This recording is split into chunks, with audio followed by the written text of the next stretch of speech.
Chapter 6. Laura went heavily up the stairs and into the room. Beth was in her pajamas. She looked up at Laura with a smile as innocent as if she had spent the whole evening playing checkers with a maiden aunt. Laura stood staring at her, her face drawn and pale, and Beth's smile changed to a frown of concern. "Hi, honey," she said. "You look pretty glum." "I'm tired," said Laura briefly, and turned away to hang her coat up. She was too proud, too hurt to tell Beth what the trouble was, and she was too afraid. Beth watched her for a moment in silence, and then she said, "What's the matter, Laura?" "Nothing," Laura snapped. She got ready for bed in resolute silence. Beth couldn't get a word out of her. When Laura came back from the bathroom, she found the studio couch opened out and made up like a bed. Beth was stretched out across it with her eyes closed and one arm lying across her forehead. Laura felt a sudden creeping shyness with her. "Laura," Beth murmured sleepily. Laura turned her gaze abruptly away. "Yes," she said. "It's awfully cold in the dorm." Laura glanced back at her, her hand poised halfway to the towel rack. "It is?" she said. "Mm-hmm. Want to sleep in here?" Laura hung up the towel nervously. "But you're sleeping in here," she said softly. "There's room for two." "Oh, I think I'll be okay in the dorm." She felt suddenly a little panicky. She didn't know why. Beth rolled over on her stomach and opened her eyes. She was smiling a little. "Afraid of me, Laura?" she said. "No," said Laura, trying to make it sound very casual. Beth bounced up and down invitingly, laughing a little. "Come on, then. It's nice and warm in here." Laura didn't know what to say. She opened her mouth and shut it again, and then she turned around and looked at Beth, as if that might give her something to answer with. "Oh, well," she hesitated. "I knew you would." Beth grinned at her. Laura tried to remember that she was mad at Beth. "I don't think I will," she said severely. Beth turned over on her back again and laughed. "Open the window a little, honey," she said. Laura opened it slowly, and the fresh, cold air came in. Then she went to the dresser and reached for the lamp cord. "Laura," Beth said in a drowsy voice. Laura turned around, startled. "Come here, Laura." Laura stood still and gazed at her, wondering if she heard right. "Come here, honey," Beth said. "No, leave the light on. Come sit here where I can see you." Laura walked slowly to the bed with a strange alarm growing inside her and sat gingerly on the edge. She was trembling a little. Beth reached for her arm and said, "Move over, Laura. Let me see you." Laura moved closer unwillingly and trembled again. "Are you cold, honey?" "No." Her voice sounded too small for the rest of her. "What's the matter, Laura? Did I hurt your feelings or something?" "No." Laura clamped her hands together and stared at her knees. "Tonight, I mean. I was acting kind of silly with Charlie, wasn't I?" Laura refused to answer. "I was a little tight, I guess. I didn't mean anything by it." She hardly knew why she said this, why she felt the need to say it to Laura. It was almost as if she were reassuring herself that it didn't mean anything, when in reality she wasn't sure at all. "You know that, don't you, Laura? Don't you?" She wished she knew it herself. I hardly noticed it," Laura said, clinging to her pride. Her arm felt like fire at the place where Beth's hand rested. "Yes, you did. You're upset, I can tell." "Laura, baby, it didn't mean a damn thing, believe me." "Who's Charlie?"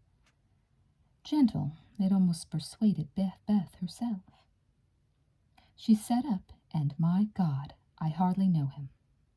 Her voice was lovely and put her arm around Laura. "Honey," she said, "am I forgiven?" "Hey, Laura." It was a teasing whisper. She lifted Laura's chin, and Laura wanted to press her hands to her pulsing temples. "Yes," she whispered, ashamed of her weakness. Beth squeezed her and smiled. "Okay, you can turn out the light now," she said, and released her. Laura got up, and her knees were precariously weak. She hadn't time or strength to analyze the sudden violence within her. She pulled the lamp cord and let the darkness in, and then she stood perfectly still for a moment, knowing she was going to get into bed with Beth. She moved very cautiously across the room and found the bed, and then she crept in and pulled the covers up to her chin and lay on her back, afraid to move or make a sound, afraid even of her own breathing. They lay in absolute silence for a minute.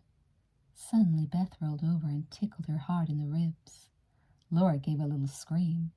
"Well, thank God," said Beth, laughing. "I was afraid you were dead. Don't you wiggle when you get in bed, Laura?" "Yes," she caught her breath. "No." She didn't trust her voice, her thoughts, her body. She felt a great rush of warmth through all her limbs, electrifying, wild, radiating from the powerful thrust of her heart. "Oh, Beth, Beth," she said, helplessly drowned in it. Her voice shook, and she realized that she was holding Beth's hands, that she had caught them to stop the tickling and held them still, held them hard against her ribs. Beth felt her quiver. "Lor, you are cold." She knew she wasn't. She wanted to make her talk. Charlie had left her in a state of strange elation that made her restless. "No, no, I'm not cold."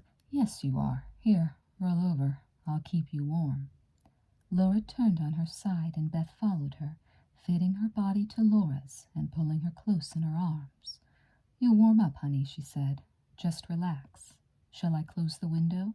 "No," said Laura. "Don't move. Don't leave me," she pleaded silently. She wanted to stay like this in the velvet dark with Beth always beside her, touching her, her arms around Laura, her warm breath in her hair. Beth was torment so lovely, so amazing, so sweet that Laura wanted to cry. She lay very still, afraid that if she moved, Beth would move too, and she would lose her. She felt her own arm resting on Beth's, and Beth's clasped loosely about her midriff, and all down her back the thrilling front of Beth. Their heads so near, her breath so light on Laura's ear. The wonderful softness of her breasts, the strong length of her thighs against Laura's. With the care of love upborning, Laura pressed back toward her, trying to feel her even closer, as if that might make them inseparable. Beth was immersed in a reverie of Charlie. She said, when Laura moved, rousing a little. "You all right, Laura?" "Yes," Laura whispered. Her whole body seemed to have stopped functioning in an access of caution. "Go to sleep, honey," Beth murmured, and pulled her tighter to reinforce her words. Laura lay wide awake in her arms for a long time, so perfectly happy that nothing seemed real, full of a strangely wedded exhilaration and drowsy bliss. Beth fell asleep wrapped in her reverie. After a while, Laura raised up a little to let her move. She rolled over on her back, groaning softly, and then lay still. In a moment, when she was quiet again, Laura turned to gaze at her, her head lifted and resting on her hand. She studied the curve of her lips, and she wondered if Beth would know if she kissed her, and she leaned toward her, and then became afraid again and stopped herself. "Beth," she whispered, in a voice not meant to be heard. "Dear Beth, is this wrong? I'm so happy." Maybe she was wrong, but nothing, no one was ever more right than Beth. Laura looked at her face until she felt almost dizzy with the wild and foreign turmoil she created in her heart. "Oh, Beth, Beth," she whispered, I think I love you, Beth. I think I must love you." She pulled herself closer and brought her lips very near to Beth's. Her heart felt twice its size in her breast, and her breath wanted to rush in and out in great gasps. She felt a sudden sweat all over, and she stared fascinated and shivering at Beth. "We're so close, Beth. I could kiss you. I could kiss you, Beth. We're that close." She looked from Beth's lips to her eyes, and still Beth slept peacefully, and Laura's fever mounted until nothing mattered except Beth and the intoxicating nearness of her. Laura made the first concession to her passion. She leaned steadily closer to Beth until their lips touched, and then she couldn't move away for a long time. She had reached, not a goal, but a first step. The kiss would never calm her. It taught her to crave. She pulled away, shaking, and drew her hand across her mouth, and she wanted violently to kiss Beth awake, to rouse her from slumber to sudden hot passion. Laura sat up in bed and struggled against her implacable desire with tears and tremors. "Laura," murmured Beth, and her hand found Laura's startled back. "I'm all right," said Laura in a quick, scared whisper. "I'm all right, Beth." And she lay down and faced away from Beth and drew the covers high. She slept very little that night, and her whole being was consumed with wonder and hope and powerful misgivings. She had completely forgotten Charlie. Beth slept, but restlessly. There was the mystery of Charlie to trouble her dreams, and there was the surprise of unexpectedly rousing Laura.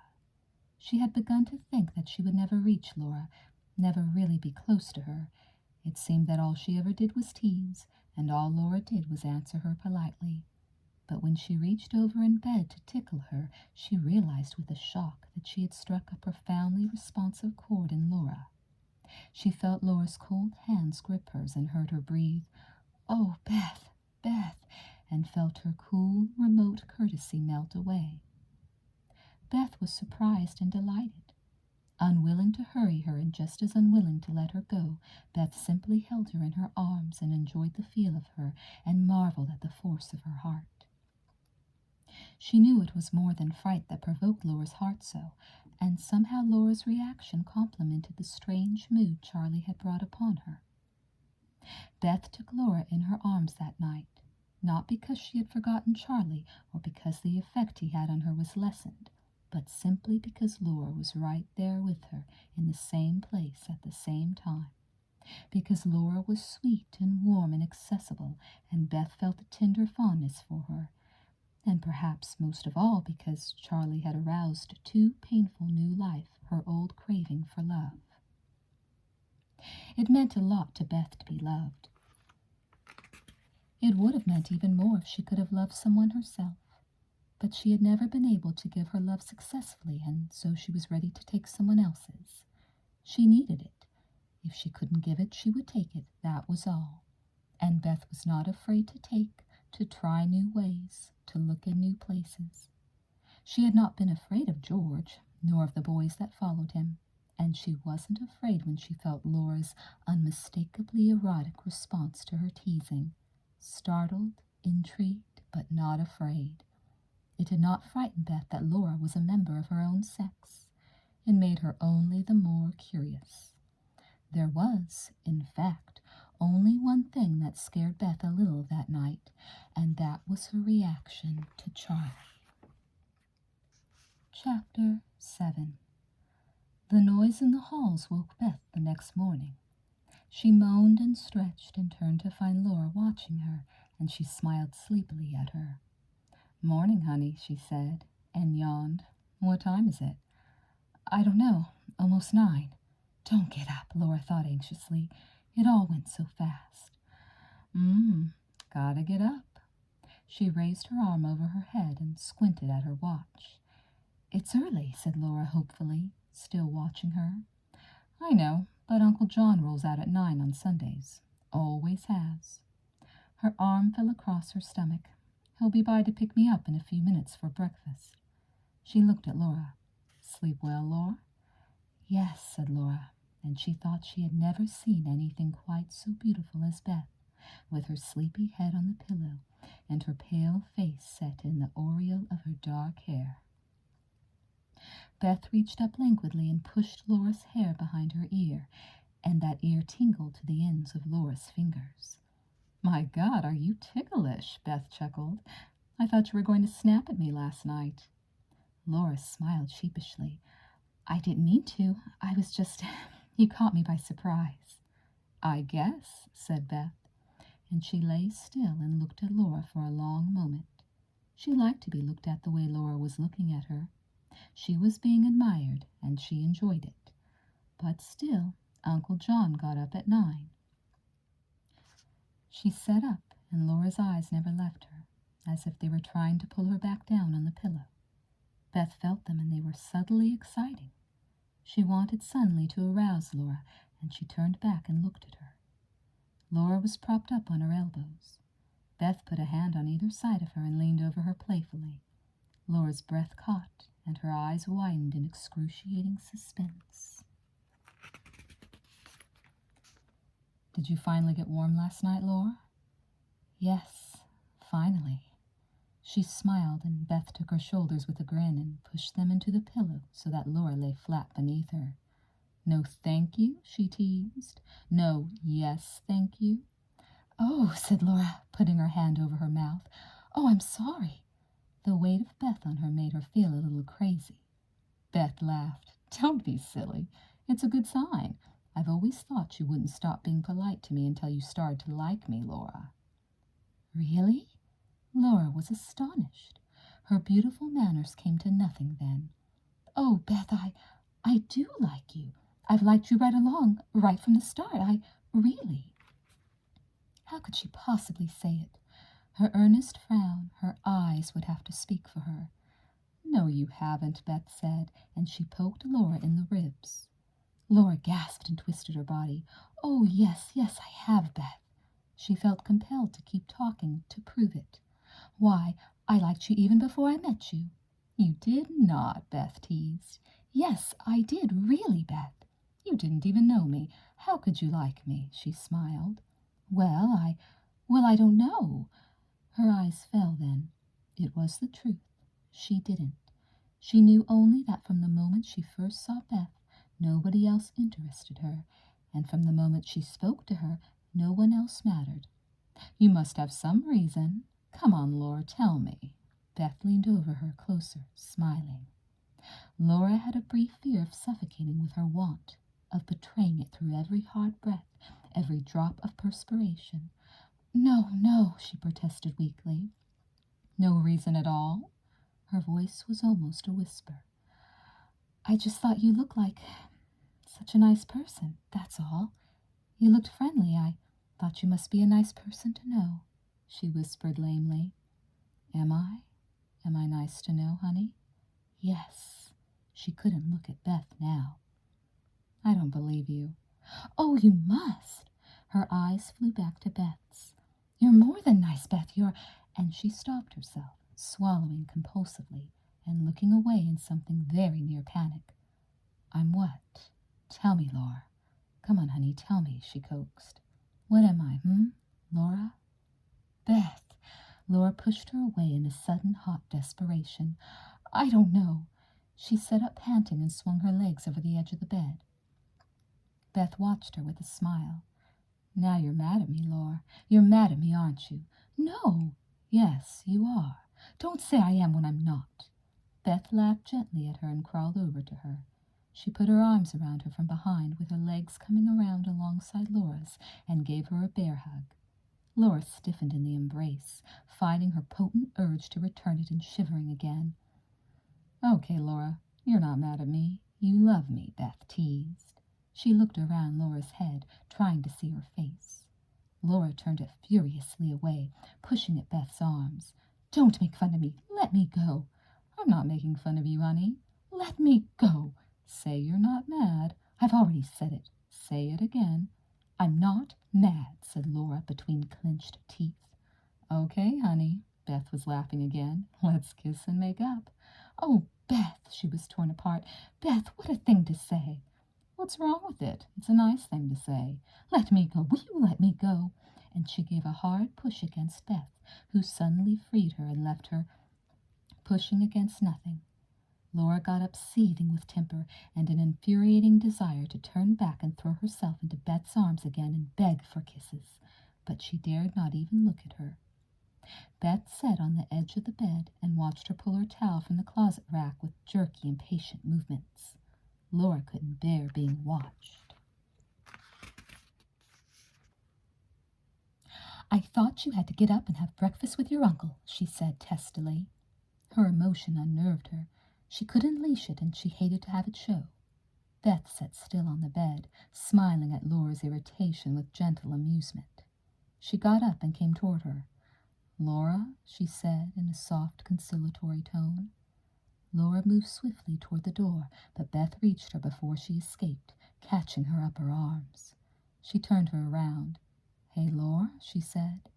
It was soothing and contrite. Let me tease you, honey. Don't get so angry. I'm not trying to be mean. Do you believe me, Laura? I don't know, said Laura, as coldly as she could, and she trembled again. Beth felt it with amazement. Laura, she said, look at me, honey. No. And she stared in unhappy defiance at her towel. Laura, honey, listen. I liked you too, Laura. Before I met you, I liked you too. Laura looked up slowly, disbelieving, yearning to believe, trying to hold her anger between them for defense.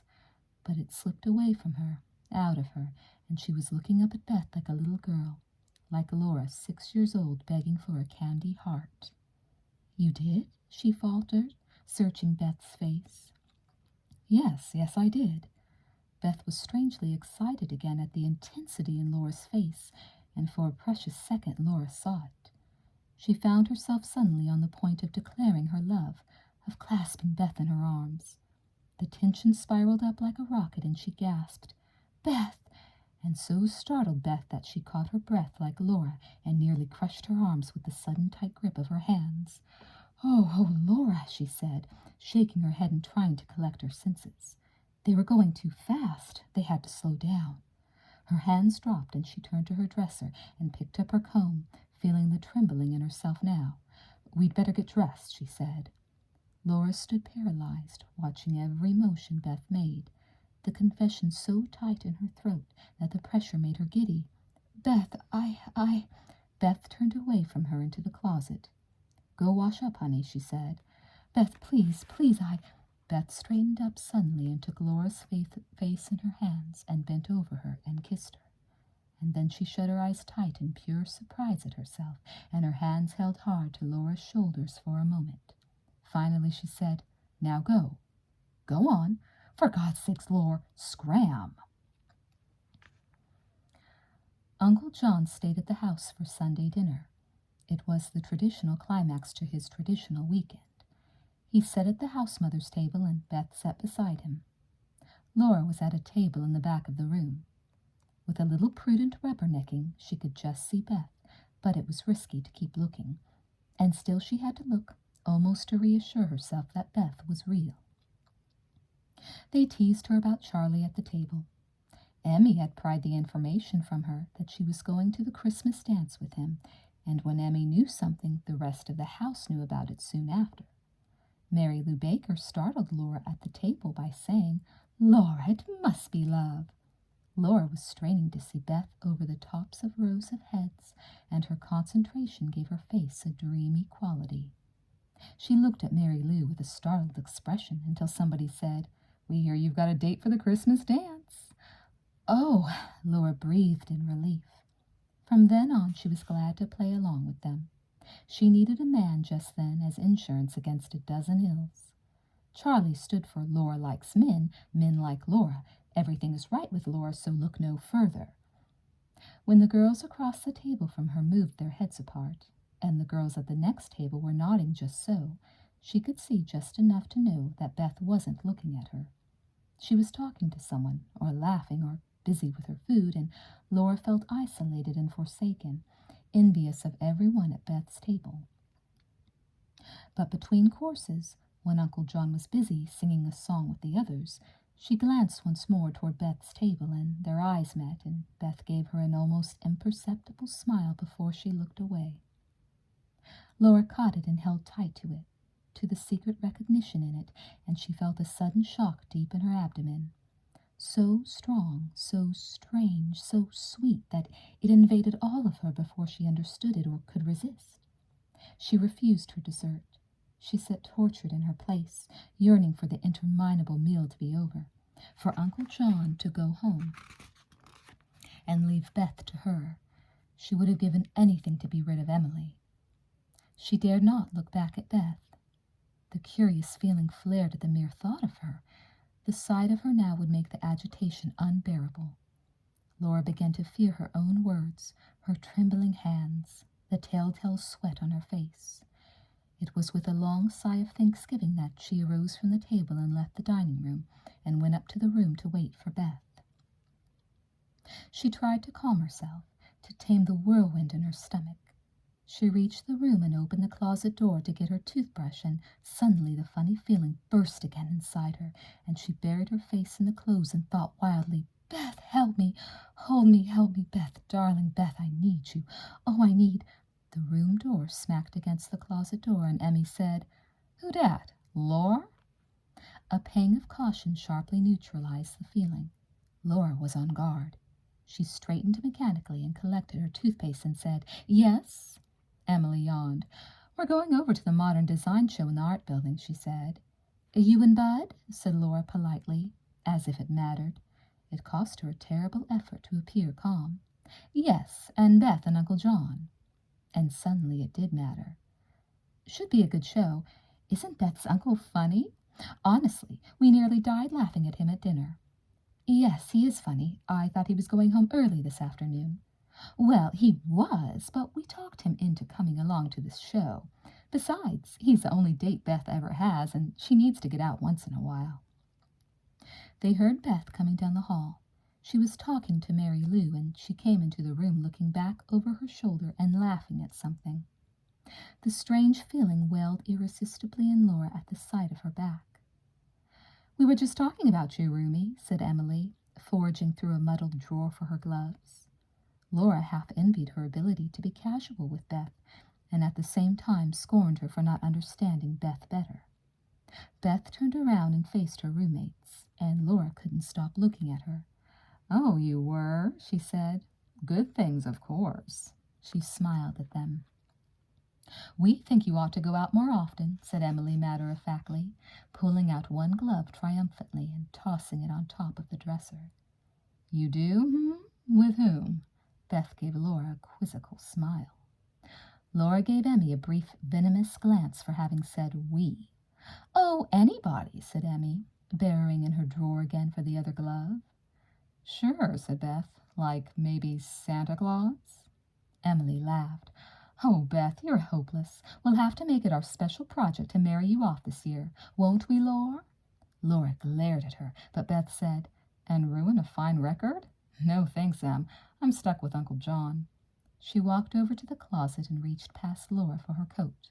"Hurry up. Can't keep them waiting," she said to Emily. "I'm coming. Can't find that other glove, darn it. I know it's here somewhere. I put it in here with the other one just 2 days ago. Can't just have walked away. Now where is it?" While she talked, Beth pulled her coat slowly off the hanger in the closet, all the while looking down at Laura, who stared hard at the floor until the wild feeling beat inside and lifted her eyes almost without her willing it. Beth took her hand suddenly and pressed it, and Emily rambled on about her glove. Neither Beth nor Laura heard her for an instant, and then, when the instant grew a second too long, Beth drew her coat between them and turned and slipped into it. "What are you going to do this afternoon, Laura?" she said.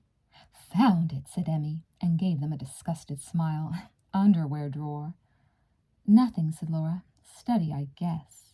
"Why don't you come along with us?" "Oh, no, thanks. I couldn't. I have too much to do." She couldn't bear the thought of being so near to Beth all that time and unable to touch her. Beth smiled at her. "I understand you're going to see Charlie again," she said. "You didn't tell me." Laura turned hot with confusion. Oh, didn't I? Yes, for the dance." "Hey, he's cute, Laura," said Emmy, grabbing her coat and hurrying out the door. Laura and Beth looked intently at each other. Laura with an uneasy smile on her face, and then Beth followed Emmy out. Left by herself, the rest of the afternoon was a lonely one for Laura. Somewhere in the back of her mind was a sickening doubt that it was monumentally wrong to love another girl, and yet she did, and how much. She thought of the kiss she stole in the night, and her breath left her, first with delight and then with shame. And then she crept back to the thought, and it was once again pure pleasure. She put her hand against her lips as if to preserve the kiss, or prevent it, and then she thought of the way Beth had kissed her in the morning, so suddenly, so quickly, and she thought she couldn't have done anything so very wicked after all. All afternoon, through her thoughts, the lines of print in her textbook, the wandering reveries in her head, slipped the word homosexual. At first she seemed to glimpse it from very far away, and it made her feel sick and frightened, but as the day waned it came closer, and finally she made herself look hard at it until she threw herself out on the couch and sobbed in an agony of self-accusation. She cried until exhaustion stopped her. She sat up finally and looked at her mental picture of the Landons. They were normal, and then she looked down at herself and nothing seemed wrong. She had breasts and full hips like other girls. She wore lipstick and curled her hair. Her brow, the crook in her arms, the fit of her legs, everything was feminine. She held her fist to her cheeks and stared out the window at the gathering night and begged God for an answer. She thought that homosexual women were great strong creatures in slacks with brush cuts and deep voices. Unhappy things, standouts in a crowd. She looked back at herself, hugging her bosom as if to comfort herself, and she thought, "I don't want to be a boy. I don't want to be like them. I'm a girl. I am a girl. That's what I want to be. But if I'm a girl, why do I love a girl? What's wrong with me? There must be something terribly wrong with me." But then she thought irresistibly of Beth and her clean, wholesome beauty and her gentleness, and she thought that nothing Beth could do would be wrong, and Beth had kissed her. The interminable afternoon dragged on. Laura didn't go downstairs for supper, but sat in the room ticking off the hours, thinking that Uncle John must surely by now have left, and that Beth would be home soon. She was studying quietly on the couch at 10 o'clock when her two roommates finally came in. "Hey, you cleaned the room! That's terrific. Thanks, Laura," said Emmy. Laura smiled. "That's okay," she said. She looked back to her book, but 100 veiled side glances brought Beth to her eyes. Beth slipping out of her clothes, revealing her fine legs, slim-ankled and hard-calved. Laura wanted to know if she ever took dancing lessons. Her thighs were slender too, and firm, not wide and soft like so many girls'. For the first time Laura took a long, heady look at Beth in the flesh, and then Beth climbed laughing into her pajamas, teasing Emmy for running after that no-good trombone. Emily groaned and said she had millions of things to do, and she would do them all tomorrow, and thank God the evening was over, and good night, you two, I can't fight it any longer. She went off to bed. It was a stroke of luck Laura hadn't counted on. She was worn out herself, but she didn't know it. She wouldn't have believed it. Beth drew a book from the shelf and came and sat beside Laura on the couch. "Don't know how long I'll last," she said. She felt Laura's warm glance on her and enjoyed pretending she didn't. The torments of Laura's afternoon began to fade. Beth reached out and squeezed her knee, and Laura jumped. "You are ticklish," she said with a smile, and then she turned to her book. Laura looked at her book, waiting for a word, a gesture to invite her, but none came.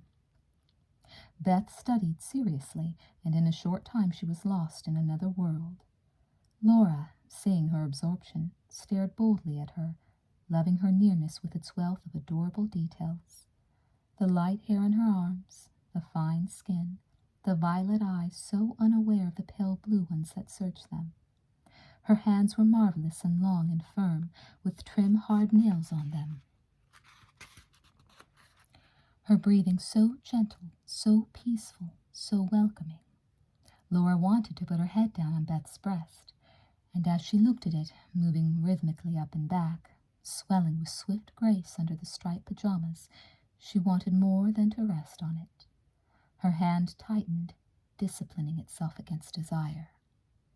She shifted self-consciously on the couch and found her place in the book again and stared at it, unseeing, stamping with her will on the strange madness in her that begged for liberty.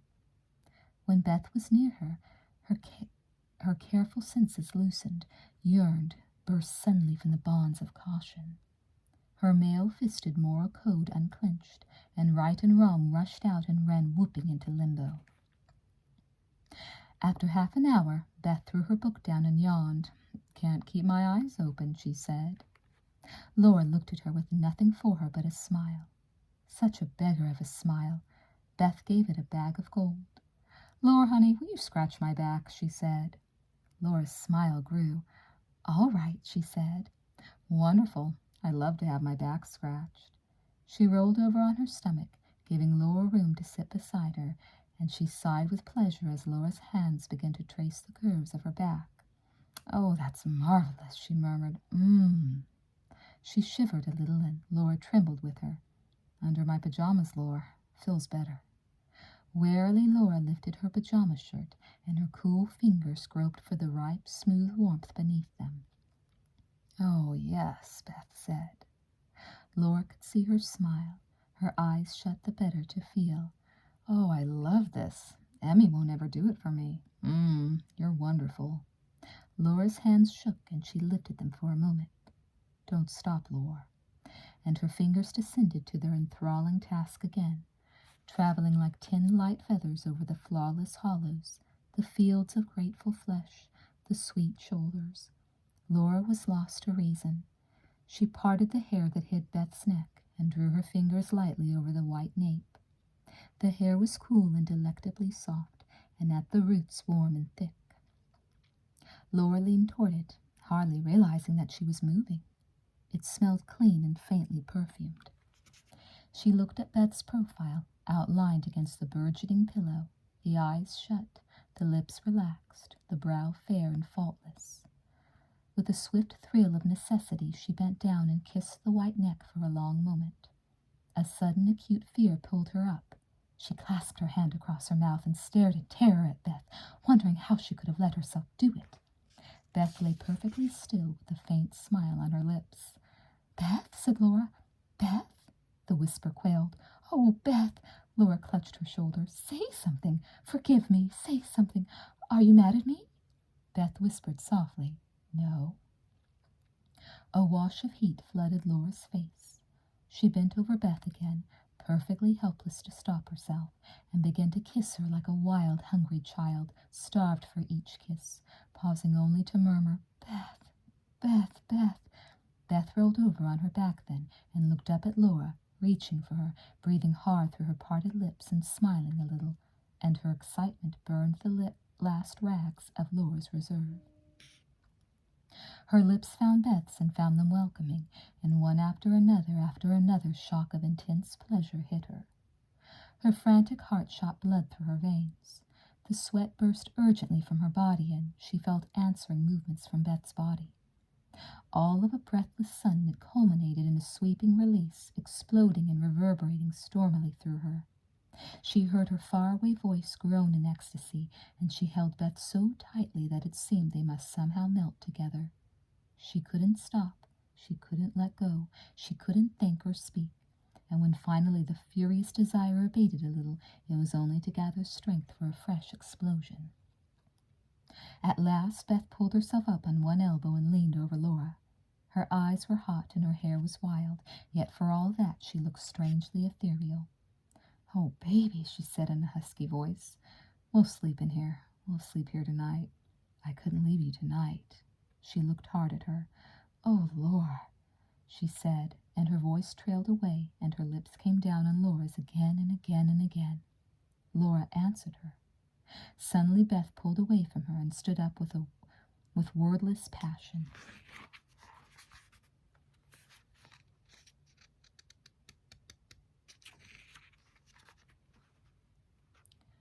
With a quick movement as if that were the only way it could be accomplished. "Beth," said Laura like a hurt child, as if she were about to lose her. "Gotta fix the bed. Somebody might come in. My God, they can't find us like this. Open the couch, honey. I'll get the blankets." She leaned over to kiss her once more, and then she went out of the room. In a few minutes she was back with the bedclothes. Laura couldn't look at her without touching her. She went over and put her head down on Beth's shoulder, and Beth let her burdens drop around her to free her arms for Laura. After a while they got the bed made up and the light turned out and themselves tucked in. There was still a little noise in the halls. "What if somebody comes in?" whispered Laura. "Nobody will. Besides, if somebody does, it won't matter. They won't know. The dorm is cold as hell tonight. A lot of kids are sleeping in their rooms. Don't worry, she whispered, and drew her closer in her arms. "Oh, Beth," said Laura, and her voice was light as a breath and as warm.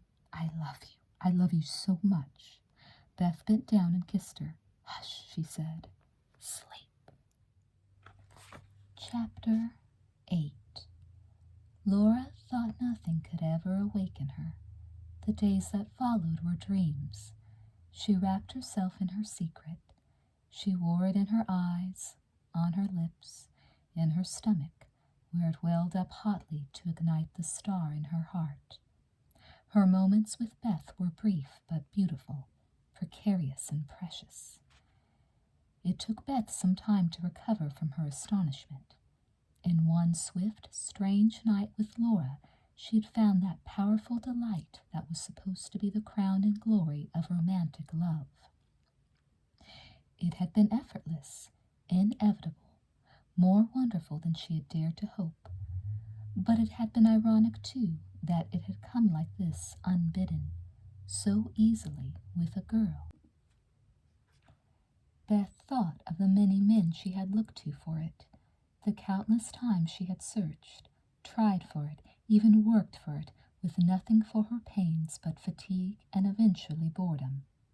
How had a simple girl like Laura been able to spring her emotions free of their trap? It was a little uncanny.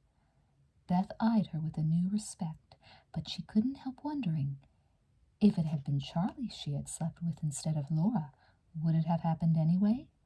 Would it have been as good or better? Maybe Beth was just ready for it when Laura happened to come along, or maybe she needed a woman to teach her how a woman can feel. Beth couldn't find the answer, and the more she looked for it, the more perplexed she became. Laura and Beth found all sorts of odd little gratifications. At house meetings, Laura liked to sit behind Beth and scratch her back. It went unnoticed, since half the others were doing it too. At the union, they met each other for coffee in the afternoon, and they walked home together for dinner. During the long, quiet evenings, they studied, beside each other on the couch when they could, across the room from each other when Emily got to the couch first. Emily was now a thorn in the side, now the spice of danger. Her presence inhibited them, and at the same time made the least glance, the least casual touch, almost unbearably sweet. If Emily sat down at the desk to write, their eyes met over her back and their lips smiled behind her. If she sat in the chair and left them the couch, they found means to let their bodies touch somewhere, gently, with seeming carelessness. When she left the room, they had a sublime moment to kiss and caress and tease. Still, Emily wasn't the only threat. Beth was pursued regularly by phone calls and visitors to the room. Someone might walk in at any time. Her minutes with Laura had to be brief, and yet she made time or found it somehow. Then she would hold Laura in her arms, whisper to her, tell her how often she thought of her, kiss her, comfort her, make love to her, and Laura would pour her passion over Beth like honey, rich and sweet and natural, and yet somehow ensnaring.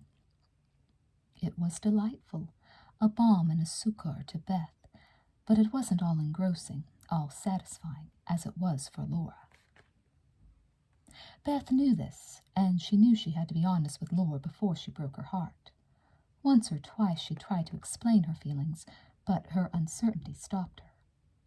She was afraid of hurting Laura, even though she knew that a small hurt now was far better than a great hurt later. But just then, any hurt at all seemed too much. It wasn't fair to hurt her so soon. Beth stuffed her logic into this ill-fitting mold, not just to spare Laura, but partly to preserve her own pleasure. It was selfish, and she knew that, but for a while her need was as great as Laura's, different but just as strong. It would have been nearly as hard for her to renounce the thing as for Laura, so she let things drift for a while, and luck and happiness drifted along with them. They had each other, and no one suspected anything. Into the golden days sailed Charlie, like an unwelcome thunderhead. Laura had almost forgotten about him and the dance she had asked him to. She was ready to plead any strange malady to get out of it, but Beth insisted that she go. "You made that date almost 2 weeks ago, honey," she said.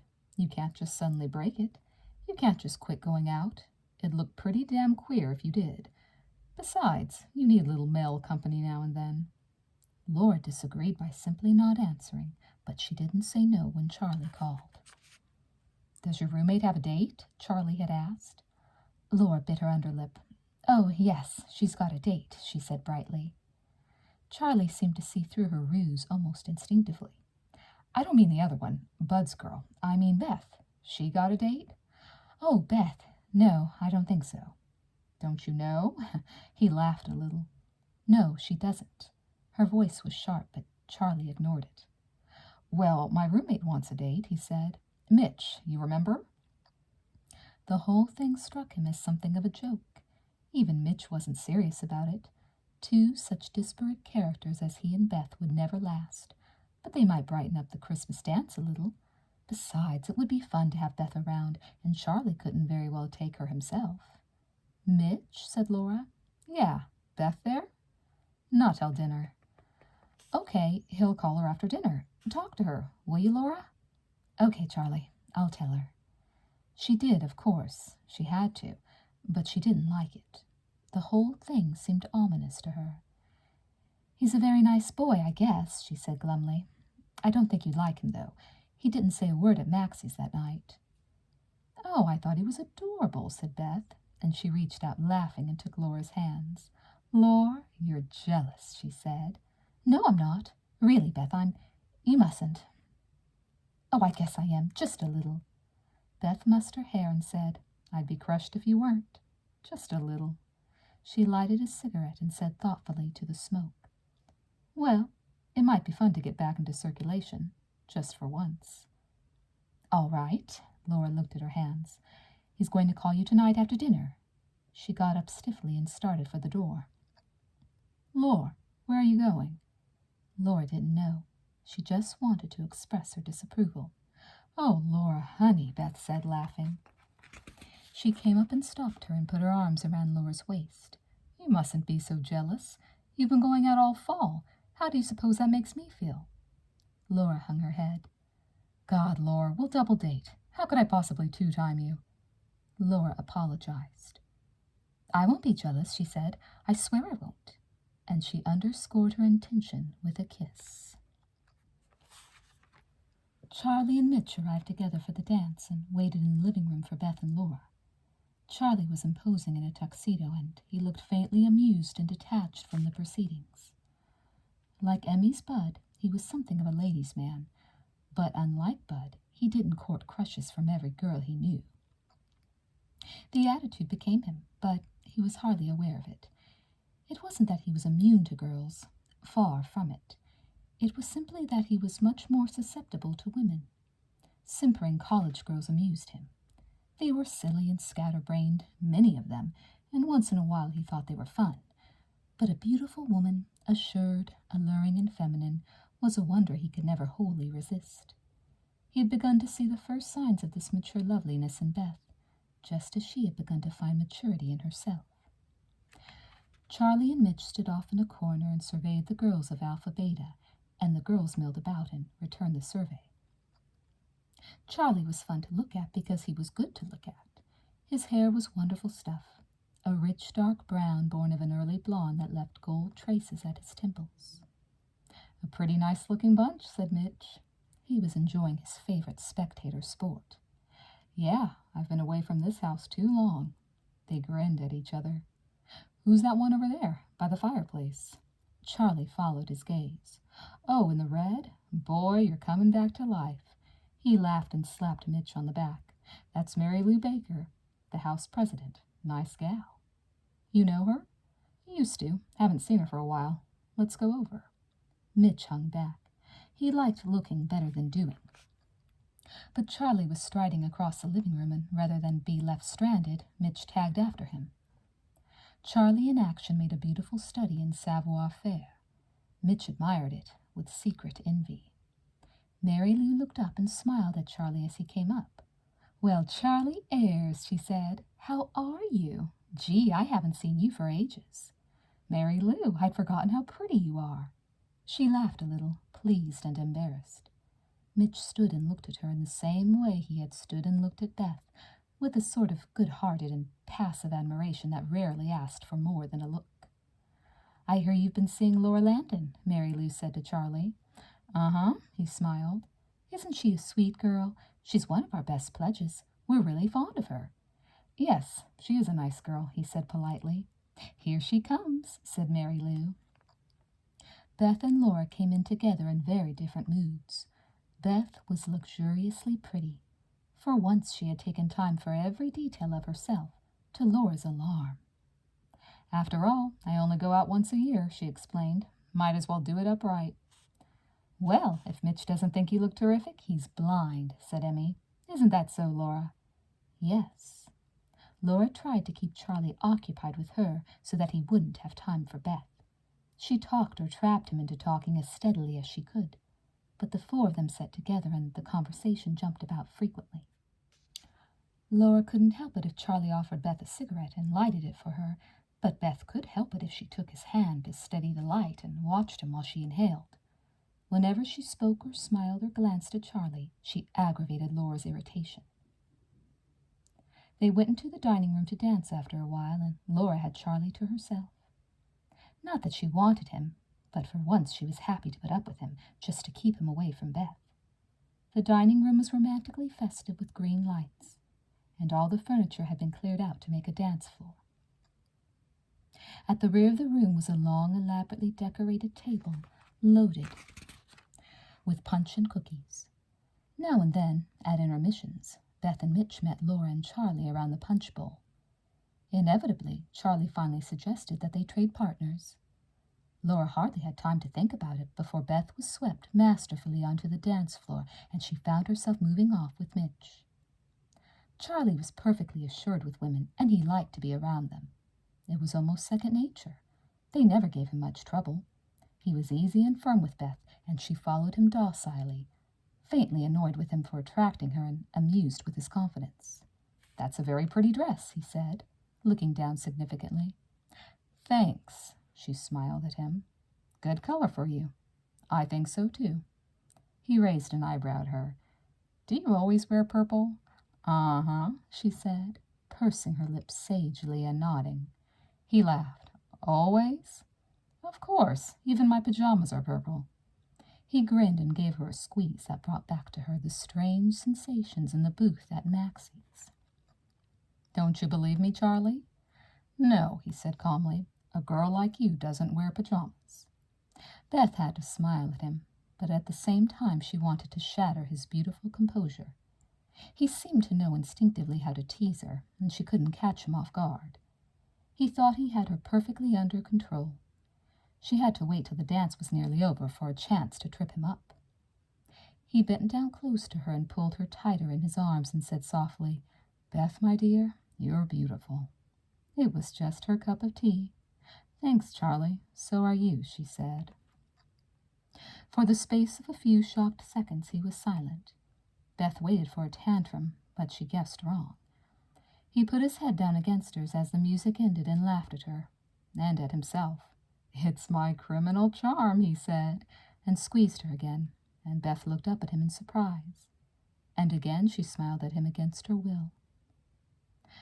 The four of them went out to dinner together at the Hotel Champlain. Laura became more and more quiet as her jealousy grew. Only Beth could see behind her deliberate courtesy to her hurt feelings. The two girls went to the ladies' room, and Beth tried to talk some sense into the younger girl. "Are you all right, Laura?" she asked. "Yes, of course." Laura looked down into the cascade of blue tulle flowing from her waist. "Honey, tell me the truth. You look so unhappy." Laura bit her lip, and then she said, "Beth, I told you I wouldn't be jealous, and I won't." "Oh, Laura!" Beth couldn't help smiling. "You're such a foolish little girl. Do you know that?" "Yes." It meant no. "Who's Charlie Ayres anyway? Just a guy." Charlie was causing the trouble, of course, not Mitch. "No more foolishness, okay?" Beth talked to Laura as if she were a little child. Laura nodded at her. The image of Charlie interfered with her every good intention, spoiled her every smile. "Laura," Beth's voice was very soft, "we'll be together tonight. We'll be together." Laura looked full at her suddenly and momentarily forgot her rival till Beth gave her a little shake. "Come on, we've got to get back. They'll think we fell in." And Laura followed her willingly then, as if a great weight had been lifted from her. The evening went quickly after that, and everybody drank too much, except for Mitch, who was talking himself into a crush on Beth. Beth had to stop Laura from a fifth martini. "God, Charlie, what are you trying to do? Pickle her? She's not used to it," she said. Charlie grinned and shrugged. "Give the lady what she wants," he said. His interest in Beth grew franker as his inhibitions grew fewer, but it didn't seem to matter. He couldn't stop himself. He began to get quiet and deliberate. When he got drunk, he slowed down perceptibly, but there was nothing unmanageable or mean in him. He was quite pleasantly absorbed in pondering the enigma of Beth Cullison. Now and then he would lean forward lightly on the table and study her as if she were a map. Beth gazed straight back at him in an effort to make him look away, but it was rather more like indicating the way to him. He wasn't in the least abashed. Beth was somehow half afraid that he would read in her eyes something of her concern for Laura, that he would see on her lips the illegal kisses, the extraordinary passion that the girl had inspired in her. Charlie tried to ignore Beth out of regard for Mitch and Laura, but the other two simply didn't interest him. He asked Beth to dance with him again before the evening was over. The floor was small and packed. He guided her away from Mitch and Laura so she couldn't see, and he spent the dance pretty much in one place, holding her hard against him and talking to her. She had to look up at him to catch the words, and she tried to protest. "Charlie, we have to get back," she said, "and you're holding me too tight." But he only shook his head and kept her there. He had never been so attracted to a girl. It just couldn't have happened any other way.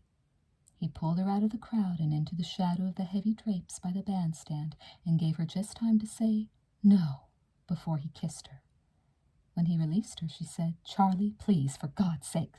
"I know," he said, and gave her his handkerchief. "Don't talk about it, I know." "No, you don't," she said, wiping off the smeared lipstick. "You couldn't. Let's get back." But she didn't want to. It was a while before she could look at Laura again. The whole evening was different, irrevocably changed. It wasn't Laura she wanted that night, but it was Laura she would have.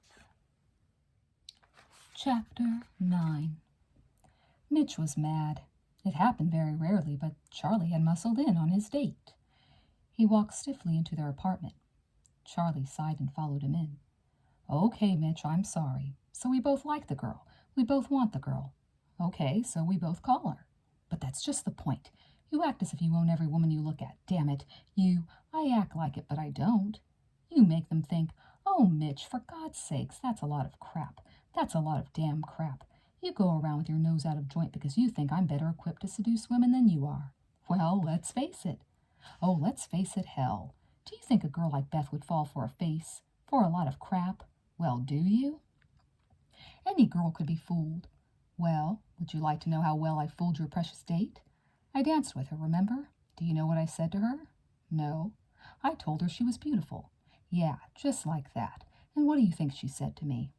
I don't know, said Mitch with polite sarcasm. She said, thanks, Charlie, so are you. Now, what do you think she meant by that?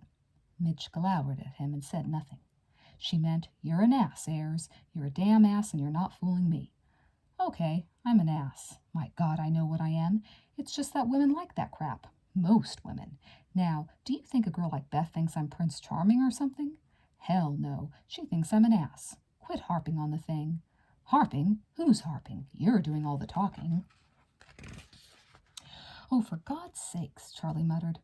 "All right, the hell with it. Do you want to know what your trouble is, Grogan? Do you want to know what your son of a bitchin' trouble is? Well, I'll tell you. You don't want Beth Cullens. You just want a girl." Charlie sighed. "Let's just forget it. We'll talk about it later." Mitch sat motionless.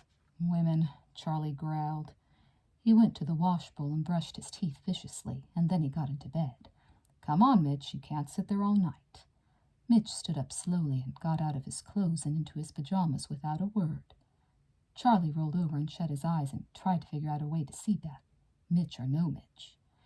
He tossed around for a long while before he got to sleep. Beth was a long time getting to sleep herself that night, too. Emily wouldn't go to bed until the birds were nearly ready to get up. Beth was too tired to want anything but sleep, too full of Charlie, too upset for Laura, but still she was committed. When Emily finally went off and Beth and Laura were alone, Laura could see that Beth was in a far-away and pensive mood. For a while she said nothing. Laura sat down on the couch and looked up at Beth as she might have gazed at a distant cloud.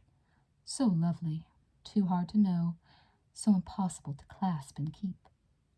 The first drops of melancholy began to spatter in Laura when Beth turned out the light and came over to the bed and pulled Laura down in it beside her. She held her close, and they lay still for a little while, warming each other, occupied with their thoughts. "Beth," Laura whispered finally, "are you unhappy about something?" "No, honey." Her voice was very soft. "Should I be?" "I don't know. You sort of acted as if you were." "No, baby, I'm not unhappy." She frowned in the dark. Sometimes I think I don't know you at all, Beth." Beth said nothing. It was true. "I know about the little things, but I don't know anything about what makes you the way you are. I'm afraid I never will." Beth squeezed her gently. "Maybe I'm not worth it. Maybe it doesn't matter." "Yes, it does," she sounded urgent. "We won't always be together like this, Beth." "Nothing lasts forever." And Laura fell silent as her tears. Beth held her, unknowing, wondering sleepily at Charlie's invulnerable composure. She was startled out of near sleep when Laura said, some while later, "What do you really think of Charlie?" He's conceited." "Is that all?" "No, I don't know. He's a nice guy, I guess. I don't know." Laura felt her uncertainty as a worse threat than her positive admiration would have been. Under the spell of possible threats, she snuggled closer to Beth, feeling like a pain the fragile sweetness of every moment with her. She thought briefly of Charlie, and she swore to herself, "He won't have her. I'll fight for her." "All right, baby," Beth murmured. "No," Laura whispered. "No, Beth, I love you. Darling, I love you."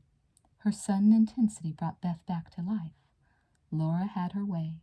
She vented her passion with bouquets of kisses, and her arms full of all the magnificent softness of Beth's body. Beth gasped in a thrill of surprise, and then it was just Beth and Laura again, so immersed in each other that no wayward, uninvited thoughts could threaten them.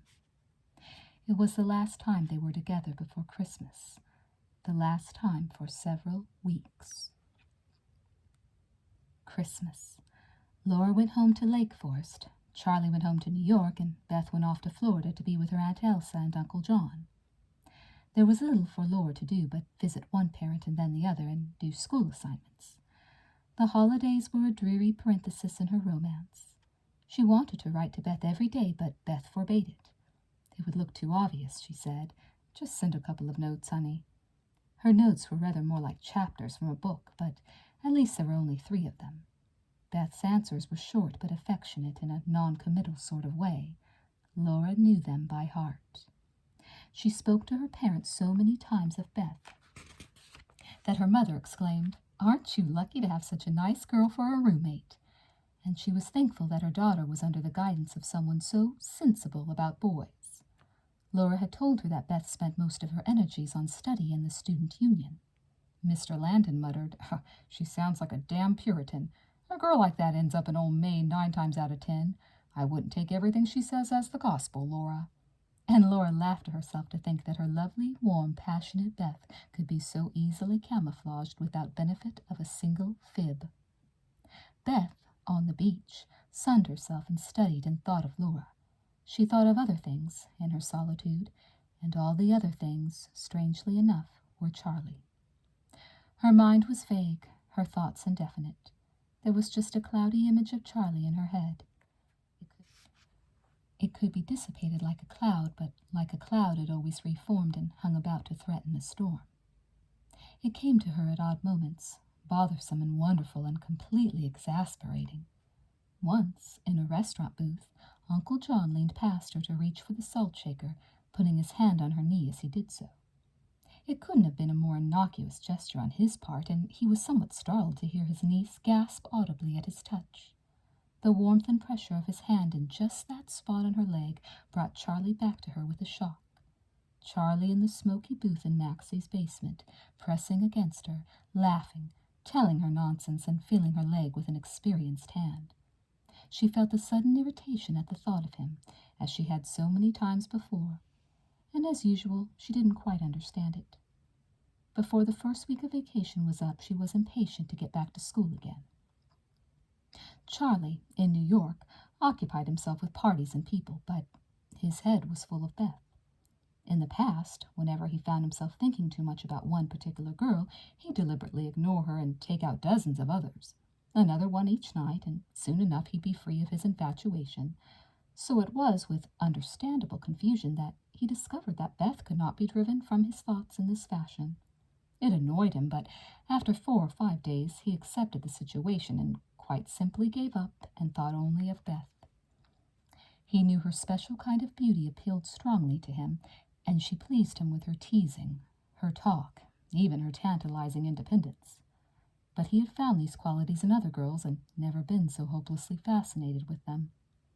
No, there was a unique delight in being with Beth, a curious essence in her that he couldn't put his finger on, couldn't explain. It was as if she were holding something of herself back, as if there were some secret unsounded deep depth in her that no one had ever touched. Charlie made up his mind then and there to touch her, to reach for her and find her as she really was, and hold and keep her. The days dragged for all 3 of them. Laura crossed them off on a little pocket calendar she carried in her wallet on the other side of a picture of Beth. The picture was a reproduction of her yearbook portrait, and although Laura knew every plane and shadow of it, she took it out and frequently to study it.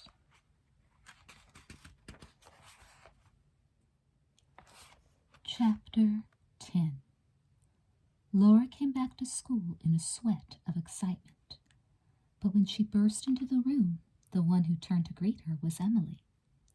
"Where's Beth?" Laura demanded. She forgot to say hello to Emmy. "Hi, Laura. Nice vacation?" "Oh, yes, thanks. Where's Beth?" "We just got a wire from her. She's not coming in till tomorrow. Bad flying weather or something." Oh, it was a shocking disappointment. Emily stared at her curiously. "She'll be back tomorrow, Laura," she said in a comforting voice that Laura was alarmed to have inspired. Oh, I know." Laura laughed nervously to cover her chagrin. I just had something to tell her." She tried to make it sound casual. She had to have something innocent to be disappointed about. "Oh, what?" said Emily, who loved secrets. "Oh, nothing," said Laura. She turned away in confusion, suddenly afraid. "Is it a secret?" said Emily. She was kneeling on the couch and smiling at Laura like a little girl with 3 guesses to spend. There was nothing malicious in her curiosity. "Well, I don't know." Laura felt rather desperate. "Can I guess?" "Oh, Emmy," she said in a sharp, angry voice. She stopped and caught her breath, and then turned to see how much damage she had done. Emily was looking at her, stung and astonished. Of all people, Laura was the last she would have expected a temper from. "I'm sorry, Emmy," said Laura, and she was, sorry and scared. "I didn't mean to say anything. I'm awfully sorry." "Well, that's all right, Laura." Emily frowned curiously at her. Laura undressed in a state of smoldering resentment, angry with Emily, furious with herself, and irritated with Beth for being a day late. Never mind what the flying conditions were, she should have been there. Beth came the next morning. It was so good to look at her, to see the color of her and feel the substance, that Laura temporarily forgot her troubles and forgave her. Beth gave her a warm hug and said, "Miss me?" and laughed at Laura's bright eyes before she could answer. Laura was admiring her tan. She had turned a lovely gold brown from the Florida sun, and in her dark face her violet eyes looked almost luminous. It took Emily only until that evening to wreak havoc. She didn't mean to. She never meant to. She thought there must be some sort of joke between Beth and Laura, and she wanted to tease. The three of them were settled quietly about the room when Emmy snapped her book shut and said, "Hey, Beth, what's this big secret between you and Laura?" She smiled at her.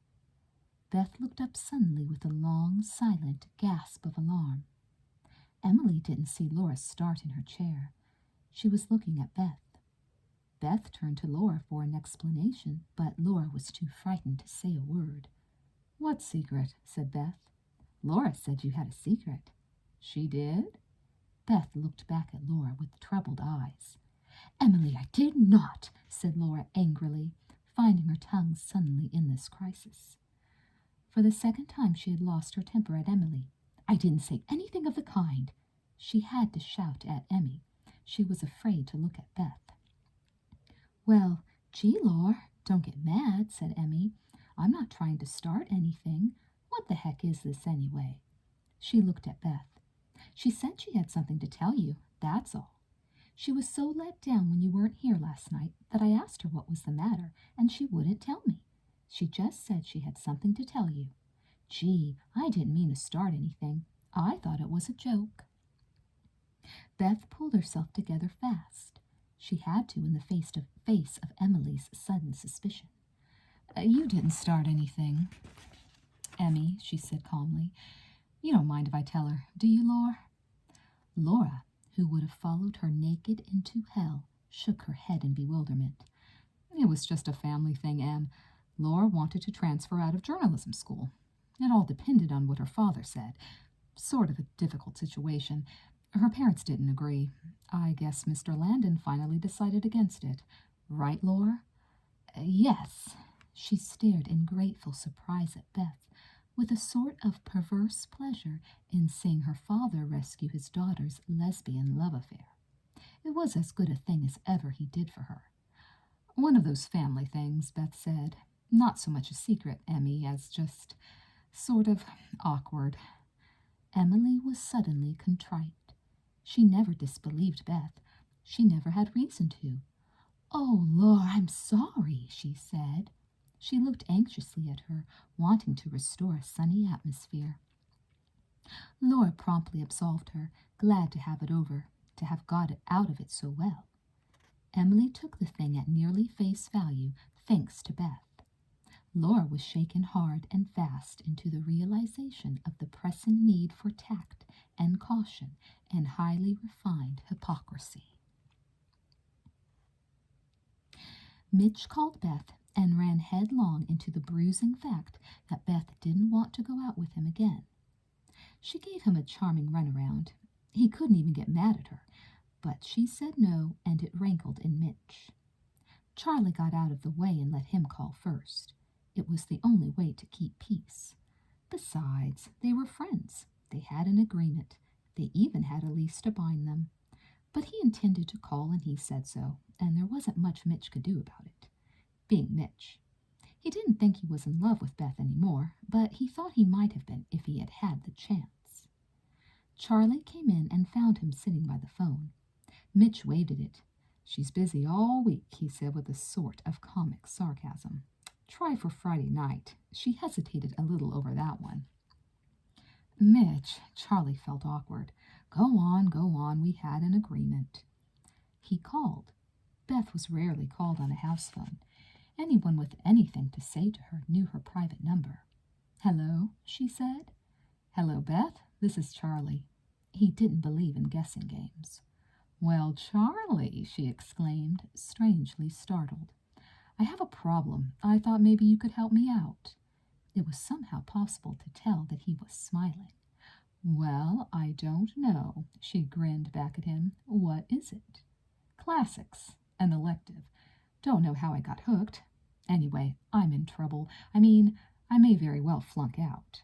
Beth laughed at him. "Oh, that's a shame," she said. He ignored her. "Laura says you know something about the classics." "Oh, she does. Thought you might be willing to brief me. I wouldn't take much of your time. You're up at the Union every day, aren't you?" "Yes." "I know you're busy." "Oh, I am. But you must have a few free minutes." "Well, sometimes, but any time would do." She realized that every answer she gave him was affirmative. "Charlie, I just don't know. I never know what to expect up there. My time isn't my own." "Aren't you the president of the student union?" "Yes, but—" Another affirmative. "Well, hell, honey, make time. Just half an hour would do it. How about the Pine Lounge this afternoon? Say about 3:30. "Charlie, I can't." She thought of Laura. "I just can't." "Sure you can, Beth. Oh, look, honey, I know you don't owe me anything. That's not the point. I just thought maybe you'd be willing to help me out. My God, I can't even tell you anything about Socrates. That's how bad it is." Beth laughed. "Please," he said, and she could tell again that he was smiling. "I'd really appreciate it, Beth." She would tell Laura as soon as she got back to the room. There would be no cause for jealousy or suspicion. What's more practical and less romantic than a history lesson? Beth? She just liked to be with him. He was fun. He was different. He wasn't afraid of her. It wouldn't amount to anything. "Hey, Beth, you there?"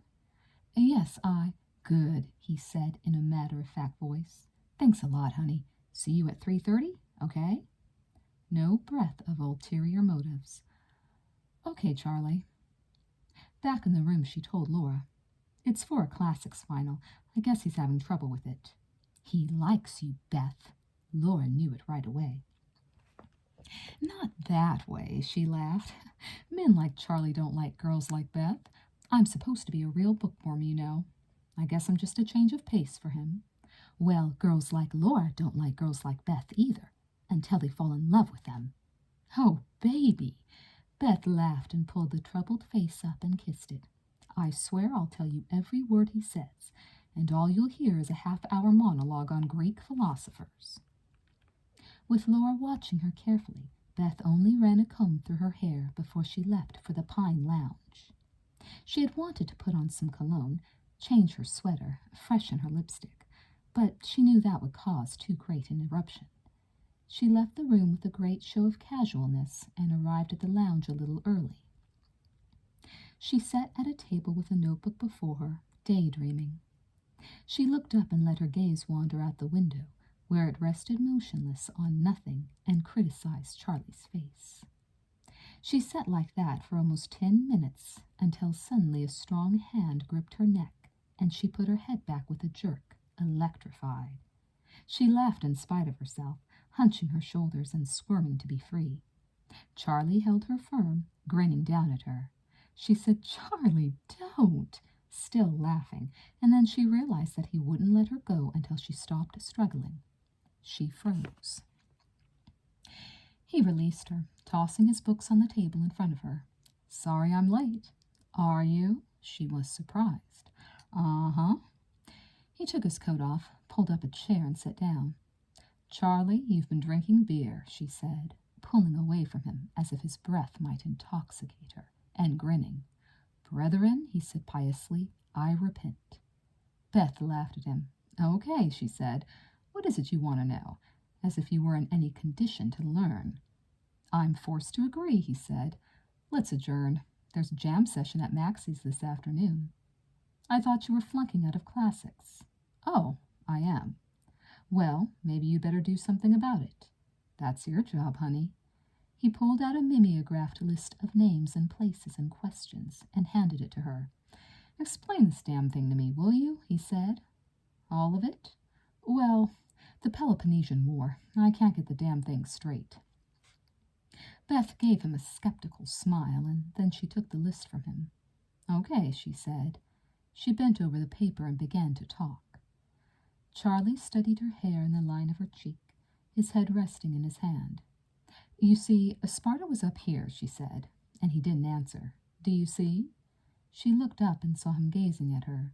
He said thoughtfully, and let his hand come down. He leaned forward on his arms and looked down at the paper. See what? Charlie, are you listening to me? You won't believe this, but I am. I don't know as I'm remembering any of it, though. Let's go over to Maxie's, honey, and let you flunk out of classics, and let me flunk out of classics. I couldn't, Charlie, even if I wanted to. Sorry. Do you want to? She smiled a little, wondering why he had put it that way. I can't, she said. That's not what I asked you, honey. I have work to do. So do I. So does everybody. Don't you ever play, Beth? Charlie, I can't go. Half an hour? She laughed helplessly. Oh, she groaned, flattered, and gave him a deploring look. No. Half an hour it is, he said. Where's your coat? Charlie, she protested, but the situation struck her, and her laughter took the starch out of her protest. She did want to go. She obviously wanted to go, but she thought suddenly of Laura and her own good intentions and turned cold. Where's your coat, honey? Upstairs. Laura was tormenting her. Charlie, come on, we'll go get it. I can't go, Charlie. She tried to make it sound serious and final. Charlie stood up and pulled his jacket on and grabbed his notebook. He hustled Beth out of the lounge and down the linoleumed corridor to the elevator. Beth leaned against the wall of the elevator while he pushed the button, and it started up. I wish you'd believe me, Charlie. I can't go. He leaned on the wall beside her, one arm over her head, and looked down at her. I wish you'd tell me why. You keep saying you can't go. Why can't you go? All right, I'll give you a good reason. Mitch. What about Mitch? What about him? He called me this week, you know. Or didn't you know? I know. And I turned him down. Mm-hmm. He didn't seem in the least perturbed. Charlie, he's your best friend. I agreed to see you only to help you out of a jam, not to go out and drink beer with you. Am I supposed to apologize for asking you out for a beer? The elevator doors pulled open, and they walked out slowly. How would Mitch feel? He expects it. He expects it? Well, damn it, Charlie, what are you up to? What is this? You didn't want any help on that final? She sighed, but she was pleased. Are you afraid to be honest? You make it impossible, Beth. I suppose it's beside the point that I meant it to be. I didn't organize the jam session. He followed her into her office, and she turned and faced him while he talked. Mitch was honest with you, and what happens? You force a man to use his ingenuity, Beth. It was the rare kind of compliment she couldn't resist. Mitch says, Beth, I'd like to see you again. Will you go out with me this weekend? And gets a flat no. So what am I supposed to do? Throw myself against the same brick wall? He smiled at her, and she had to laugh. You can't say I'm not being honest now, he said. Still, Charlie, she said in a gentler voice, it must be hard on Mitch. She was arguing for Laura, not for Mitch. Look, Beth, we had this out together. We both wanted to see you. We had a big argument over it. We finally decided to leave it up to you. It was the only way. Mitch called first, then I called. He knows I called. My God, I'm not keeping any secrets. Beth said firmly to herself, I can't go out. But she didn't say it to Charlie, and when she looked up at him, her resolution began to falter. Now, where's your coat? He said, lifting a gray one from the rack. This it? No, won't you please give up and go away? This one? Oh, Laura, I can't help it. I want to go. Hey, Beth? A girl put her head in the door. Oops, sorry, she said, catching sight of Charlie. You leaving? Well, what is it, Doris? Nothing vital. Entertainment committee. You can see him tomorrow." She grinned at Charlie and left. "Well, that's settled," said Charlie. "Which coat?" "The tan one." "That's more like it." He smiled and held it for her, and she slipped into it with the feeling that she was slipping into a trap. She expected to pay for it somehow, but at the moment payment seemed far off. They walked briskly over to Maxie's, and Charlie talked with her all the way, holding her arm, stopping her at curbs, leading her around puddles. Now she liked it, and now it annoyed her, but the curious excitement of being with Charlie overwhelmed her other feelings. "Your friend Emily is over there," he said. "She is?" Beth was vaguely upset. She would rather have had her escapade unobserved, but better Emmy than Laura. "Yeah, Bud's playing. He's got her hypnotized. It's a way he has."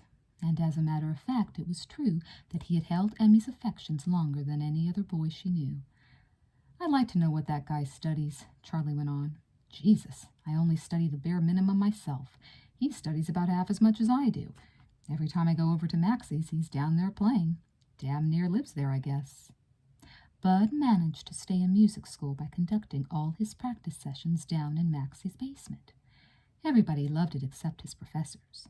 He saw them only on the rare occasions when he went to class. At the door to Maxie's, Beth tried to hesitate once more, in deference to her conscience, but it was too late. Charlie pushed the door open with one hand and pushed Beth inside with the other. "Get in there, girl, and behave yourself," he said. She turned to glare at him and ended up laughing and doing as he told her. "One beer," she said weakly. "One." The music floated up from downstairs. Maxie had moved the band permanently to the basement in the interest of maintaining the public peace. They went down the narrow flight of stairs to a huge, dimly lit room full of long tables and smoke and music. The tables were full of people, and the people were full of beer, as a general rule. Bud was regaling the crowd with a trombone solo when Beth and Charlie found seats in a booth, and Emily was sitting on the floor of the bandstand at his feet, leaning against the piano. "See?" said Charlie with a grin. He helped her out of her coat. "Be right back," he said, and went off to get beer. Beth took out a cigarette and settled back to watch Bud perform. He stood with his head cocked toward the trumpet, building a duet for the clarinet to coast on. There was a cigarette jutting from his left hand, and his shirt sleeves were rolled halfway up his long forearms. His legs were set wide apart, and his right foot beat steadily on the stand beneath it. He belonged wholly at that moment to the melody and rhythm he was making, and Emily belonged wholly to him. Beth studied them with the strange little prick of foreboding that Bud always inspired in her. It wasn't that she didn't like him. He was, as everybody said, a great guy, but he was no great guy to fall in love with. His eyes were always busy with other women, and his head was full of music. He was crazy about Emmy, but he didn't love her. Beth didn't think he ever would. It wasn't Emmy's personal failure. He was just made that way. Some men are. Charlie set a quart of beer under her nose and pushed her over into the booth. She looked up at him and smiled. He kept shoving until he had her pinned against the wall. "Are you going to let me get away with this?" he said. "Hell no, I'm a lady," said Beth. "Beth, honey, you swear too much." "I know," she said. "It's a defense mechanism." He slid away from her and poured her beer. Beth felt the release of pressure from his body with regret. She watched him while he poured, wondering what it was that made her follow him, smile against her will at him, feel content just to look at him. "Drink up," he said, and gave her her glass. "Cheers." The music stopped, and Charlie looked up and waved at Bud. Bud put his horn down on the piano for a moment and nudged Emmy. They both smiled and nodded and waved. Charlie beckoned to them to come over, but the music started again, and Bud picked up his trombone. Charlie put his arm around Beth, and she was astonished at the force of her pleasure. She turned to smile at him, and it came to her as a shock that their faces were so close. Charlie pulled her closer and checked her sudden impulse to retreat with his own obstinate strength. "Beth," he said, "do you know you bothered the hell out of me all through Christmas vacation?" She smiled away from him. "I thought about you all the time, and that's the God's truth if I never told it before. I couldn't get you out of my head." Oh, I know what you're thinking. He looked at his beer and gave her a chance to watch him again. You think I've said the same thing to a dozen different girls. Well, I guess I have at that. I even thought I meant it once or twice. He laughed a little at himself. Do I sound like a damn fool? Yes, she said, but she smiled gently. He leaned toward her. I wish I knew you better, Beth. I think there must be a lot to know about you. He reached over and stroked her cheek with his index finger, and she pulled away, still smiling. Why? Because there's so little you tell. You won't talk about yourself, honey. And yet you're talented, intelligent. He paused. You're beautiful, Beth. I say this at considerable risk to my ego. She laughed and looked at him. You are, you know.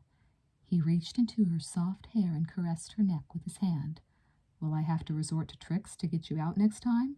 Or can I just say, Beth, this is Charlie. I want to see you. Try it, she said. I will. Do you remember meeting me, Beth, at a party a couple of years ago? You were there with Dawn, remember? Yes. She smiled, warm and aroused. Do you know what I thought of you? No, she said, and shook her head, wondering at her wealth of monosyllables. I thought you were a beautiful girl who didn't know she was beautiful. I thought you were antisocial, too. I figured you for a born spinster. My God, I was blind. I remember wondering if some guy would have the sense to see how pretty you were and didn't give a damn that you were such a square. Or maybe liked you square. I guess Dawn did. We got along for a while. God, isn't it funny how things work out? I had the eyes to see you with and not the sense to do anything about it. I guess I thought you were strange. I mean, it didn't seem right that you should be so wrapped up in books. Not you. Oh, I've always liked books. She couldn't get a respectable sentence out. Better than anything else? Not quite. I used to think so. They were an escape. They filled an empty place. I guess you don't know about empty places, Charlie. I'm spoiled. I don't say that makes a better man of me. Will you tell me about the empty places, honey? It hit close to home. Can you talk to me, Beth? He said gently. She looked down again, and he waited silently, watching her. Hard, isn't it? He said. I remember when I was little, I always used to say, Can I go outside? And my mother would say, You can, but you may not. It's the other way around for you, I guess. You may, but you can't. She looked up at him slowly and nodded. I could, if it didn't matter, she said. And then, as if she had confessed too much, she turned away sharply and looked down into the cool gold in her beer glass. Afraid of me, Beth? She smiled a little at the heavily initialed tabletop, remembering the way she had asked Laura that same question, and then she looked up straight ahead of her. No, she said. Then look at me and say so. She looked at him, but it was very difficult to say it. It was difficult to say anything. She found herself just looking at him, wordless and wondering and excited. His arm tightened around her. No, Charlie, she whispered. I think you are. All right, I am. She swayed away from him, but he followed her to the wall of the booth and held her fast. The force of the physical attraction between them overcame their sanity. They wanted each other with a violent desire, wanted to fit their bodies together to forge two physical promises, and still Beth fought him. Beth, he murmured. She turned her head, and his lips trailed over her cheek until his tongue found the corner of her lips. And then she turned back to him with the music and the noise and the excitement giving them privacy, and let her lips part a little and give themselves to him. All resistance washed out of her. She put her arms around him and held tight to him, and when he stopped in surprise to gaze at her, she pulled his head down again and found his mouth, begged for it with her own, curiously thrilled with the light scratch of his beard, pressing her breasts against his broad, flat chest as if she had suddenly found an excuse for their being. Beth, he whispered in astonishment, putting his head down on her shoulder and holding her hard, feeling her tremble. Her response was so unexpected, so strong that it caught him completely unaware. Jesus, he said, and kissed her neck. Let's get out of here. And sat up and started to pull her after him. Oh, no, no, Charlie, She was frightened then, unwilling and unable to trust herself. They were safe in Maxie's basement. They couldn't do anything wrong. But Charlie had a car and he had an apartment, and Beth wanted him so much that she couldn't have put up a struggle. With another man it wouldn't have mattered. She had given up struggling long ago. It just didn't matter that much to her one way or the other. It was a sort of lost cause. But with Charlie it mattered enormously. With Charlie it had to be right, and the fear that it wouldn't be scared her almost as much as the growing feeling that it would. "Charlie?" said a girl's voice. He looked around slowly with a frown. It was Mary Lou. "Hi," she said. There was a boy behind her. "Freddie said there was a jam session down here." "Well, Beth, what are you doing here?" Beth mustered a smile. "Well, Charlie said there was a jam session down here." Say, why don't you two sit down?" Charlie said to them. "We were just leaving. You can have the booth." "Oh, there's room for 4, said Mary Lou, sliding in on the opposite side. "Stay a little longer. This is the last set." Charlie tried to object, but she said, "Oh, look, isn't that Bud playing trombone? And look at Emmy." She turned to Beth with a disapproving frown. "Do you think she ought to sit up there like that? In public, I mean? It really doesn't look too good." "I think it looks damn noble and romantic," said Charlie, with a sort of irritated amusement. "Mary Lou, you worry too much." "Look again," said Freddie gleefully. "Maybe she's got something to worry about." Mary Lou turned around in time to see Bud, flushed with beer and pleased with himself, give Emily a prolonged and melodramatic kiss. The audience offered some spirited approval. "Oh," said Mary Lou indignantly, and the men laughed at her. "There's nothing to worry about," said Charlie. "That's normal. Hell, be thankful she doesn't feel that way about girls." "Oh, Laura." Beth shut her eyes and put her head down to ease the pain in her clenched heart. And then she felt the pressure of Charlie's arm around her, and she began to quiver again. "She's got to stop that," said Mary Lou firmly, frowning at Emily. "It's just not fair. Not to any of us, especially her. Beth, can't you stop her?" she said earnestly. "I wish you'd talk some sense into her. I've heard all I want to hear about it. It's a campus joke. If she'd act like that right in Maxie's, I hate to think what she'd—" The men leaned forward to hear what she said. "Just talk to her, Beth," she finished loftily, "as a favor to me." Mary Lou had solid confidence in Beth. Beth was very sensible. "I will," Beth said, and it was all she had strength to say. Charlie got out of the booth and stood up, pulling Beth after him. "We're leaving," he said firmly. "Oh, why?" said Mary Lou. "Dinner isn't for another half-hour, Beth." "It'll take me half an hour to get her back to the house," said Charlie with a grin, and they laughed at him. "Okay," Mary Lou sighed. "See you later." Beth felt a mounting sense of alarm outdistanced only by her rocketing desire. She tried feebly to protest again, but Charlie was too much for her. His utter refusal to let her intimidate him, his gentleness, his strength, his passion, and her own overpowered her. She let him take charge of her. Charlie put an arm around her and led her the 3 blocks to his apartment. She knew where they were going, though she had never been there. They said very little to each other, but when they stopped at street corners or turned and looked at each other, their hearts started up again.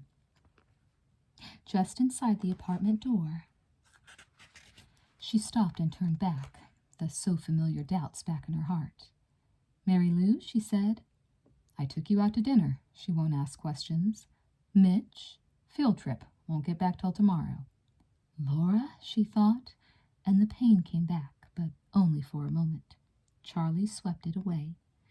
He put his arms around her and embraced her so tightly that she couldn't breathe, and then he relaxed a little and pressed her to him, running his hands down her back. Her shoulders, her breasts, her hips felt the response of his smooth strength, his desire. He picked her up and carried her to the bed. "Beth, you're lovely," he said. "So lovely." A sudden awful fear clutched at her. What if it was wrong? What if it was as dull and empty and depressing as all the others? What if her instincts had misled her?